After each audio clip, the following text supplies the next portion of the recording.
हैदराबाद मध्ये जे जंगलतोड प्रकरण चालू आहे, खूप विद्यार्थी आंदोलन करतायत, त्याला पण साथ दिली पाहिजे. हे प्राणी पक्षी यांची घरं तोडली जात आहेत. जाणार कुठे आहेत ते? टाहू फोडतायत, रडतायत, रस्त्यावर आलेले आहेत प्राणी. बघा, मी याच्यावर व्हिडिओ जोडून देतोय तुम्हाला. काय माणुसकीचा झरा आटत चाललेला आहे. एवढं दुःख, यातना, म्हणजे वृक्षतोड होते, पण त्यांची घरं सुद्धा तोडली जात आहेत. पक्ष्यांची घरटी तोडतायत. हे प्राणी सगळीकडे इतरत्र फिरतायत. यातना होत आहेत, फक्त बघूनच यातना होते आपल्याला.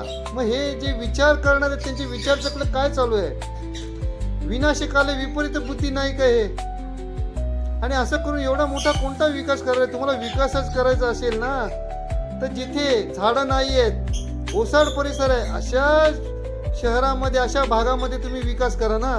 तिथे विकासाची गंगा वाहा. हे असे जिथे खरोखरच म्हणजे झाडे लावा, झाडे जगवा हा संदेश दिला जातो, मग हा संदेश देऊन काय फायदा आहे? इथे झाडं तर तोडली जात आहेत. 400 एकरचा एरिया तुम्ही क्लिअर करणार आहेत, कसं काय शक्य आहे? याच्यावरती विचार नक्कीच व्हायला पाहिजे. आणि आंदोलन करतायत त्यांना सपोर्ट आपण केलाच पाहिजे.